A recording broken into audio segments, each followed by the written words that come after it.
The problem is in an unequal society like South Africa, Yeah. a lot of people are like that, but they don't even know it. They don't have access to the tools Yeah. they need to do it, etc.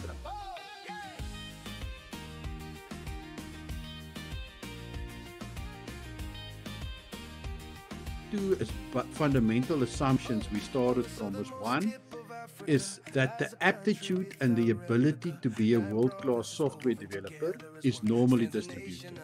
So in any given community in South Africa, it doesn't matter where or how rich or how poor it is, there's going to be a percentage of people who are going to be phenomenal software developers.